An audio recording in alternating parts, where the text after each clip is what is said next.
آپ میرے لیے کوئی کام کریں اور آپ کی نیت کچھ بھی ہو، میں تو آپ کے عمل کو دیکھوں گا، تو اس کا جو بھی صلہ یا حق بنتا ہے آپ کو دوں گا۔ لیکن جو اللہ کے لیے کام کیے جاتے ہیں، اللہ تو نیتوں کو دیکھتا ہے۔ تو اگر نیت اچھی نہیں ہے، لوگوں کی نظر میں ہم اچھے بھی ہوں، لیکن اللہ تو خوب جانتا ہے کہ یہ عمل کس لیے کیا گیا ہے۔ کل قیامت کے دن ایک قاری کو، ایک سخی کو اور ایک شہید کو بارگاہ عزدی میں پیش کیا جائے گا، اور پھر انہیں کہا جائے گا کہ انہیں جہنم میں لے جاؤ۔ تو وہ قاری قرآن کہے گا، مالک ساری زندگی میں نے قرآن کی نوکری کی، تو کیا مجھے جہنم کا حکم دیا گیا ہے؟ تو فرمایا جائے گا کہ تو نے اس لیے خدمت کی کہ لوگ تجھے تحسین کریں، واہ واہ کریں اور اس سے تو نذرانے بٹورے، سو وہ تو نے جو چاہا وہ تجھے مل گیا، اب آخرت میں تیرا کوئی صلہ نہیں ہے۔ پھر شہید کو کہا جائے گا، بلایا جائے گا اور کہا جائے گا اس کو جہنم میں ڈال دو۔ تو وہ عرض کرے گا، مالک میں نے جان جیسی متاع عزیز تیری راہ میں لٹا دی۔ تو اللہ تعالیٰ جل شانہ ارشاد فرمائے گا کہ اس لیے کہ لوگ تجھے شہید کہیں، تیرے نام کے ڈنکے بجیں، تیری بہادری اور جرت کے پھریرے لہرائیں، تو جاتے ہوئے اس نیت سے میدان عمل میں جوش و جذبے کے ساتھ گیا تھا، تو وہ ہو گیا، لوگوں نے تیرے نام کے نعرے بھی لگائے، داد و تحسین بھی دی، تو اب تیرا کوئی حصہ نہیں ہے۔ اللہ اکبر۔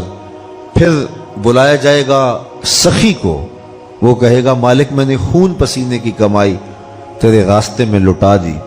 تو ارشاد فرمایا جائے گا کہ داد و تحسین سمیٹنے کے لیے، سخی کہلانے کے لیے، اور وہ تجھے کہہ دیا گیا اور تیری وہ شہرت دنیا پہ تجھے حاصل ہو گئی، اب آخرت میں تیرا کوئی حصہ نہیں ہے۔ تو نیت پر اجر مرتب ہوتا ہے۔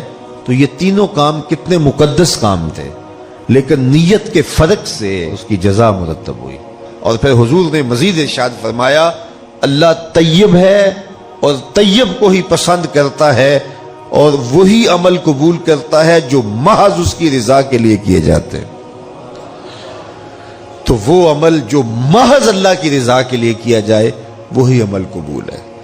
تو میں اور آپ اپنے اعمال کا جائزہ لیں۔ بعض کا بڑی لمبی مشق کرتے ہیں، ہم بڑی لمبی مشقت اٹھاتے ہیں، لیکن نیت کا فرق اس مشقت کو کسی کھاتے میں پڑنے نہیں دیتا۔ تو میں اور آپ سب سے پہلے اپنی نیتوں کا استحضار کریں۔ تو اللہ تعالیٰ جل شانہ ہمیں اس کی توفیق دے، یہ بھی اس سے مانگنا چاہیے۔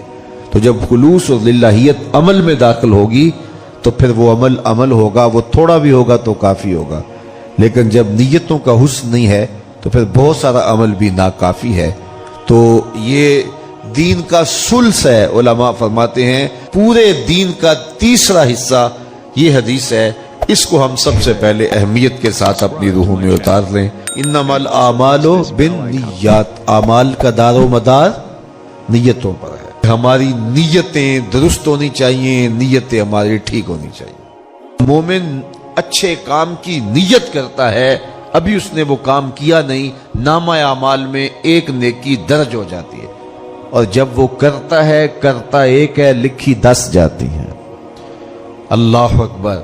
اور یہ اللہ تعالیٰ شرف بخشا ہے امت محمدیہ کو۔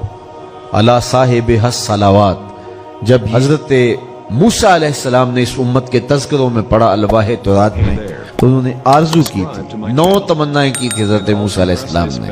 ابن عساکر نے اپنی سند کے ساتھ اس حدیث کو ذکر کیا ہے، ان میں سے ایک آرزو یہ بھی تھی کہ اللہ ایک ایسی امت ہے، اگر وہ نیکی کی نیت کرے گی تو نیکی لکھ لی جائے گی، اور اگر وہ کرے گی ایک، لکھی 10 جائیں گی۔ فجعلھا امتی، وہ امت میری امت بنا دے۔